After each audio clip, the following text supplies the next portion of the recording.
So I'm doing a little layout here. This knife I'm making out of O1 tool seal. So I had already made up a template, and then I just traced it out with the silver Sharpie, and then take it to this portaband. I've cut blanks out a few different ways, and the ways I've tried so far, this is the way I like to do it the best. I think it's the easiest, um, and probably the quickest too. So yeah, just cutting out the shape of the knife's going to be,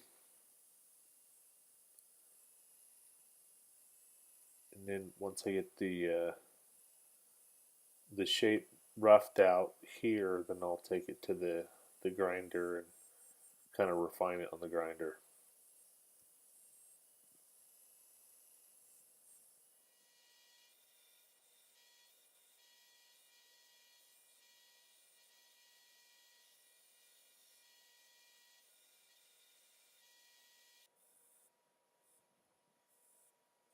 So this is just a rough, well, not so much rough. It's the overall the outside shape of the knife.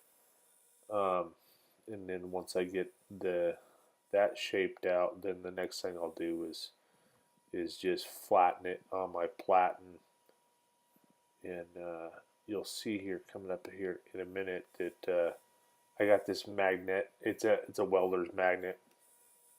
Helps me hold the knife when I'm flattening it. But just refining the shape here, and then here's that magnet. Just helps me hold it, so I don't have my fingers right up on that belt, because that knife blank is about an eighth of an inch thick. And then I just, as it gets hot, I just dip it. It's not a big deal. And then, so I just take a Sharpie, and this helps. What I'm doing is doing a line in the center of that, to try to get the bevels lined up in the middle, or ending up in the middle. So get some Sharpie, and then I just scribe a line with my digital calipers there. And then I'm starting to freehand this bevel. Sometimes I freehand them. I'm not awesome at freehanded bevels, but I'm getting practice. I'm getting better at it. I also have a jig that sometimes I do, and sometimes I do a combination of both. Usually I set a bevel with the jig that I have, and then freehand to finish it. But this one I just freehanded the whole thing. And then once I got the bevel in, um, now I'm hand sanding, um, and there were some deep scratches that I thought kind of looked pretty cool. But for the most of the blade, most of the bevel, I wanted it smoothed out. And then on this particular one, I found a wood that I thought went really well with the brass, and I don't remember the name of the wood now, but I just got on a local hardwood dealer, and they usually sell you like a bucket or a box of scraps for $7 or $8, at least around where I live. So yeah, they're just cutting out the bolster, and then I'll shape the front of the bolster and smooth it out a little bit here, before I glue it on the knife. And then this is heat treat. So my heat treat oven is a repurposed ceramics kiln. I put a PID controller with a thermocouple to control the heat. And then you can see here, just dunking in some vegetable oil is what my quenching oil is. And then I didn't record it, but I did a temper, couple of temper cycles in the oven. I got a little toaster oven in my shop that I just pop in the toaster oven.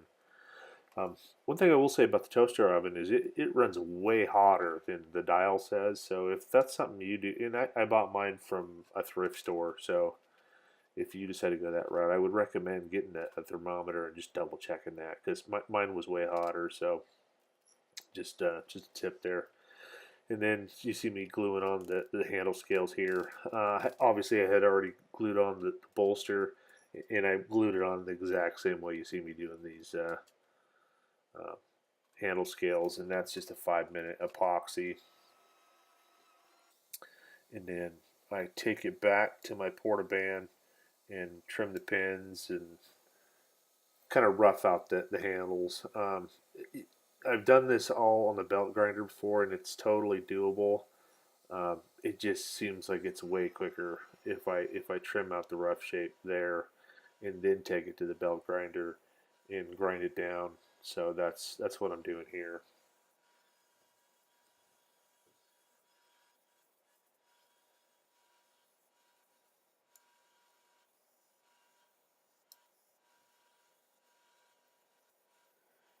And so what I do with mine, if I got a bolster on it, I'll grind on the brass for a little bit, or stainless if I'm doing a stainless bolster.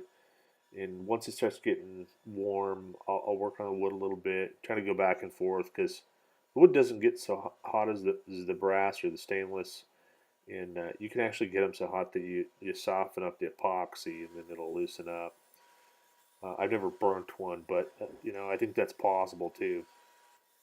So here, got most of the rough shaping done, and I got a finder grit belt on there, and now this putting the knife in this knife maker's vise that I made.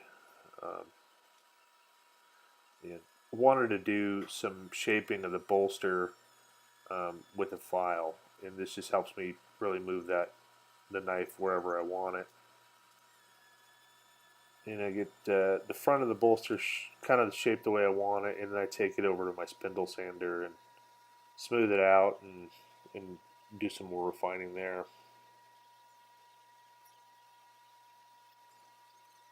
Once I got the front of the bolster the way I want it, then I take it back to the grinder and then I do the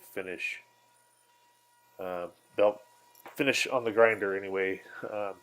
And I kind of go back and forth. I don't have a slack attachment for a platen, so I just use the top of my belt grinder as a the slack belt, and then I kind of changed my mind about the deep scratches in the blade, so I took just a die grinder with a roll lock with a Scotch Brite here, smoothing out the deep sanding marks, and then I'll go back and re hand sand um, the blade after that. And I didn't go crazy. I think I went to like 220 or maybe 400 grit.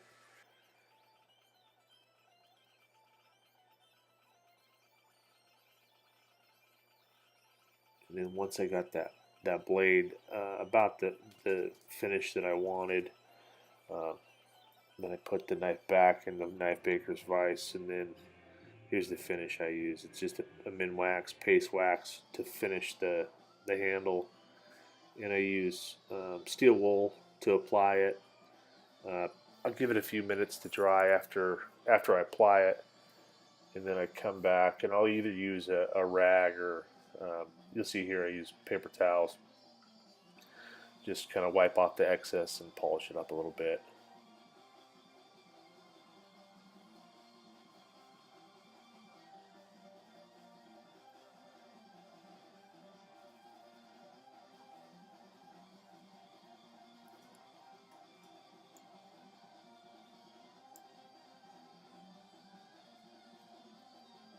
And just unmasking it for the last time here.